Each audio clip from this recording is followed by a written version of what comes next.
Hello viewers, welcome to VIP Student. இந்த வீடியோவில் நம்ம இந்த ஸ்ட்ரக்சரல் டிரெக்டிவ்ஸில் அடுத்த பார்ட் ngFor அப்புறம் ngSwitchCase இது ரெண்டையும் பார்க்க போகிறோம்.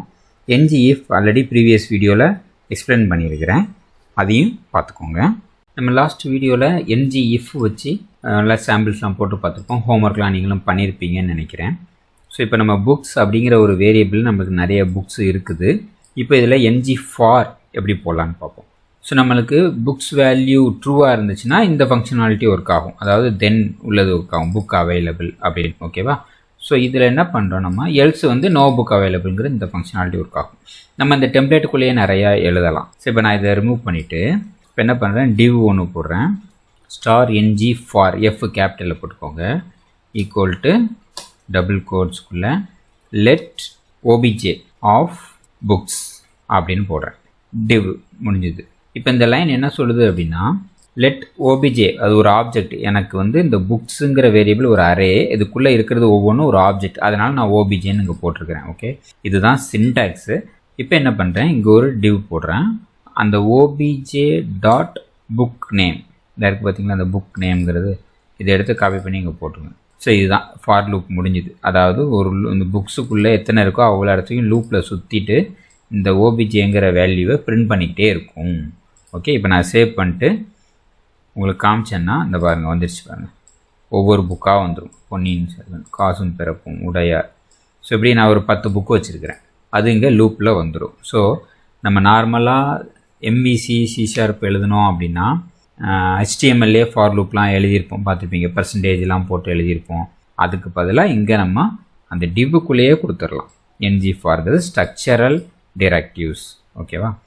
இப்போ இதில் இந்த I ஈக்குவல் டு அப்படின்னு ஃபார் லூப்பில் எழுதுவோமே, ஸோ அது மாதிரி வேணும்னா ஒரு செமிகோலன் போட்டுக்கோங்க. இண்டெக்ஸ் அப்படின்னு அதோடைய சின்டாக்ஸ் ஆஸ் I அப்படின்னு போடுங்க. ஐங்கிறது என்னுடைய வேரியபிள். இப்போ ஒரு டபுள் ப்ராக்கெட், இது ஸ்ட்ரிங் இன்டர்போலேஷன் நம்ம படிச்சிருக்கோம்ல, ஃபஸ்ட்டு வீடியோலேயே பார்த்துருப்போம். ஸோ ஐன்னு போட்டுக்கோங்க. இந்த ஐங்கிற வேரியபிள் இங்கே பிரிண்ட் ஆகிக்கிட்டே வரும். ஓகே, இப்போ சேவ் பண்ணிங்கன்னா பாருங்கள் 0 1 அப்படின்னா 0லேருந்து ஆரம்பித்து ஸோ டோட்டலாக 9 புக்ஸு இங்கே வச்சுருக்கிறேன் நான். ஓகே, ஸோ இண்டெக்ஸுங்கிறது சின்டாக்ஸு அப்படியே யூஸ் பண்ணணும். ஆஸ் போட்டுட்டு ஐ அப்படின்னு போட்டிங்கன்னா உங்களுக்கு இண்டெக்ஸும் வந்துடும். நடுவில் ஒரு ஐஃபன் வேணும்னா அப்படி போட்டுக்கோங்க, இங்கே ஐஃபன் வந்துடும். ஓகே, இப்போ இதில் odd number row, even number row அப்படிங்கிறதெல்லாம் கண்டுபிடிக்கலாம். ஸோ அது எப்படின்னா, ஈவன் ஆஸ் நான் ஈன்னு ஒரு வேரியபிள் வச்சுருக்கேன். ஓகேவா? இங்கே ஐஃபன் ஈவன் கோலன் இ அப்படின்னு போட்டேன்னு வச்சுக்கோங்க. ஈவன் நம்பருங்கிறது ட்ரூ, ஏன்னா 0ங்கிறது ஈவன் நம்பர், 1 அப்படின்றது ஈவன் நம்பர் கிடையாது, அது ஃபால்ஸ் இருந்துச்சா. ஸோ இப்படி நம்ம ஈவன் நம்பரா ஆட் நம்பரா அந்த ரோவுக்கு என்ன கலர் வைக்கணும் அப்படிங்கிறதெல்லாம் நம்ம இங்கேயே செட் பண்ணலாம். ஸோ இப்படியும் பண்ணலாம். ஸோ அது மாதிரி இப்போ ஆட் நம்பரும் வச்சிங்கன்னு வச்சுக்கோங்க, ஆட் ஆஸ் ஓ அப்படின்னு வைக்கிறேன். ஸோ நாங்கள் என்ன செய்கிறேன்னா ஆட், இந்த ஆட் அப்படிங்கிறது நம்மளுக்கு புரியறதுக்காக வைக்கிறது. ஓகே, இப்போ நான் சேவ் பண்ணேன்னா ஆட் நம்பர் எல்லாமே ட்ரூன்னு வரும். ஸோ 1ஆம் நம்பர் ஆடு ட்ரூ வந்துடுச்சு, ஸோ 7ஆம் நம்பர் ஆடு ட்ரூ வந்துடுச்சு. அப்படி ஆட் நம்பரையும் நம்ம செக் பண்ணிக்கலாம், ஈவன் நம்பர் ஆட் நம்பரை செக் பண்ணிக்கலாம், அதாவது ரோ நம்பர் இது. ஓகே, அப்படி இல்லைன்னா ஃபஸ்ட் ரெக்கார்டு லாஸ்ட் ரெக்கார்டு அப்படின்னு நம்ம செக் பண்ணலாம். இப்போ ஃபஸ்ட் ரெக்கார்டு ஆஸ் எஃப் அப்படின்னு வைக்கிறேன். ஓகேவா? ஸோ இப்போ நான் என்ன செய்கிறேன்னா இங்கே ஃபஸ்ட்டு எஃப் அப்படின்னு கொடுத்தேன்னு வச்சுக்கோங்க. அதாவது என்னுடைய வேரியபிள் தான் அந்த இது எஃப் ஓ அப்படிங்கிறது. அதாவது இண்டெக்ஸ் ஆஸ் ஐன்னு வச்சோம்ல, ஐங்கிறது வேரியபிள், இண்டெக்ஸுங்கிறது சின்டாக்ஸ் அதோடது, ஈவன்ங்கிறது சின்டாக்ஸ், ஆடுங்கிறது சின்டாக்ஸ், ஃபஸ்ட்டுங்கிறது சின்டாக்ஸ். ஓகே, ஸோ இப்போ சேவ் பண்ணேன்னா எனக்கு ஃபஸ்ட் ரெக்கார்டு காமிக்கும். ஃபஸ்ட் ரெக்கார்டு என்னது, இதுதான் ஃபஸ்ட் ரெக்கார்டு, அது மட்டும் ட்ரூ காமிக்கும், இது எல்லாம் ஃபால்ஸ். அது மாதிரி லாஸ்ட் ரெக்கார்டும் பண்ணலாமா. ஸோ இதே மாதிரி இங்கே ஒரு இது போட்டு லாஸ்ட் ஆஸ் எல் அப்படின்னு போடுறேன். ஸோ நான் ஒரே இதுலேயே உங்களுக்கு எல்லாம் செஞ்சு காமிச்சிட்டேன்.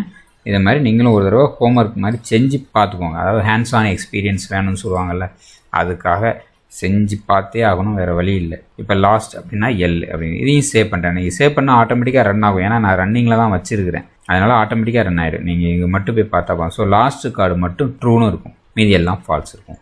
ஸோ லாஸ்ட் கார்டுக்கு மட்டும் நான் கலர் மாற்றணும் அல்லது வேறு எதாவது பண்ணணும்னு ஏதாவது பிஸ்னஸ் லாஜிக் இருந்துச்சு அப்படின்னா ஸோ இந்த மாதிரி சின்டாக்ஸை நம்ம யூஸ் பண்ணிக்கிடலாம்.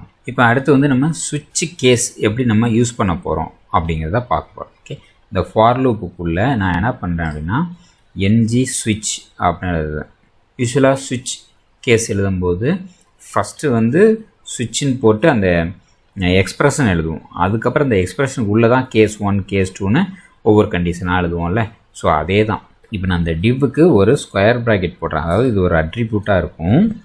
ஓகே, ஈக்குவல் டு ஒரு டபுள் கோட்ஸுக்குள்ளே அந்த ஓபிஜேன்னு ஆப்ஜெக்ட் தானே வருது இந்த ஃபார் லூப்புக்குள்ளே. இந்த ஃபார் லூப்புக்குள்ளே தான் சுவிட்ச் இருக்குது. அதனால் இந்த ஆப்ஜெக்ட்டுக்குள்ளே இருக்கிற book status dot book status வந்து எப்படி இருக்கணும் அப்படின்னா இன்னொரு டிவ் போடுறோம். இதில் ஸ்டார் போட்டு ngSwitchCase அப்படின்னு போடுறேன். ஈக்குவல் டு டபுள் கோட்ஸ்க்குள்ளே அவைலபிள்னு இருக்கிறத மட்டும் காமிக்கணும் எனக்கு. ஓகே, இப்போ இந்த டிவ்வை முடிச்சிடலாம். இப்போ இந்த டிவ்வுக்குள்ளே தான் இந்த நம்ம மேலே போடுறோம். எனக்கு இந்த லாஸ்ட்லாம் இப்போ தேவையில்லை, இதை ரிமூவ் பண்ணிடுறேன். ஓகே, இப்போ அவைலபிள்னு இருக்கிறத மட்டும் எனக்கு இங்கே பிரிண்ட் பண்ணணும். ஓகே, இந்த லூப்பில் இப்போ என்ன செய்யுதுன்னு பார்ப்போம். எரர் வந்துடுச்சு. என்னன்னு சொல்லி பாருங்கள். Property available does not exist அந்த டைப் ரைட் காம்போனண்ட் அப்படின்னு எரர் சொல்லுது. ஏன் அப்படின்னா இது வந்து ஒரு ப்ராப்பர்ட்டின்னு தேடுது. அவைலபிள்ங்கிறத ஒரு ப்ராப்பர்ட்டின்னு அதை தேடிக்கிட்டு இருக்குது. ஸோ அது ப்ராப்பர்ட்டி இல்லை, எனக்கு வந்து அது வந்து ஒரு ஸ்ட்ரிங்கு அப்படிங்கிறதுக்காக நான் ஒரு சிங்கிள் கோடு போட்டு அது ஒரு வேல்யூ தான் அப்படின்னு நான் சொல்கிறேன். இப்போ நான் சேவ் பண்ணேன்னு வச்சுக்கோங்களேன். இப்போ எனக்கு கரெக்டாக ரன் ஆகிருக்கும். இங்கே போய் பார்த்தனாலும் வந்திருக்கும். இப்போ இதெல்லாம் அவைலபிள் புக்ஸு 0 1 2 3 5 6 இதெல்லாம். ஓகே, இப்போ நாட் அவைலபிள் புக்ஸ் என்ன இருக்குதுன்னு பார்ப்போம். இப்போ இங்கே வந்து நான் நாட் போட்டுறதுன்னு வச்சுக்கோங்க. இப்போ சேவ் பண்ணிட்டேன்னா நாட் அவைலபிள்னு சில புக்கு வச்சுருக்கிறேன். இந்த இருக்குது பாருங்கள், நாட் அவைலபிள். ஸோ இந்த புக்கெலாம் 4ஆம் நம்பர் 7ஆம் நம்பரும் நாட் அவைலபிள் அப்படின்னு வந்துடுச்சு. பார்த்தீங்களா? இந்த மாதிரி நம்ம ஸ்விட்ச் கேஸு எழுதிக்கலாம். ஸோ இதில் டிஃபால்ட்டு ஒன்று இருக்குது. இதை அப்படியே காப்பி பண்ணி போட்டு இதை அப்படியே ரிமூவ் பண்ணிவிட்டு ஸோ ngSwitch டிஃபால்ட் அப்படின்னு போட்டுட்டு நான் வந்து புக்கு நேம் மட்டும் போடுறேன். இப்போ இது என்ன செய்யும்னா டிஃபால்ட் வேல்யூ எல்லாத்தையும், அதாவது இந்த கண்டிஷன் எதுவுமே சாட்டிஸ்ஃபை ஆகலைன்னா அதெல்லாம் இதிலேருந்து வந்து பிரிண்ட் ஆகிட்டு இருக்கும். ஓகே, இப்போ சேவ் பண்ணி பார்ப்போம். ஸோ இது ரெண்டும் ஒரிஜினலாக நாட் அவைலபிள், மீதி எல்லாமே டிஃபால்ட் வழியாக வந்திருக்கு. ஏன்னா நான் அந்த நம்பர் அங்கே போடலை, தெரியுதா? இந்த இடத்துல நான் ஐ அப்படிங்கிறத போடலை. ஸோ டிஃபால்ட் வழியாக வந்தது. இப்போ நான் வந்து இங்கே என்ன செய்கிறேன், டிஃபால்ட்டுன்னு போடுறேன். ஓகே, இதெல்லாம் டிஃபால்ட் கண்டிஷனில் சாட்டிஸ்ஃபை ஆகி வந்திருக்குது. ஸோ புரிஞ்சிச்சு. இப்போ டிஃபால்ட்டும் போட்டுக்கிடலாம் நம்ம. அதுக்கு வந்து இந்த மாதிரி மட்டும் போட்டால் போதும். டிஃபால்ட்டாக இது எல்லாம் அதுக்கு கண்டிஷன் கிடையாது. ஓகே, ஸோ இப்படி ஸ்விட்ச் கேஸும் நம்ம எழுதிக்கலாம். ஸோ இப்போ நம்ம இந்த வீடியோவில் ஸ்விட்ச்சு அப்புறம் ஃபார் இந்த ரெண்டுமே பார்த்துருக்குறோம்.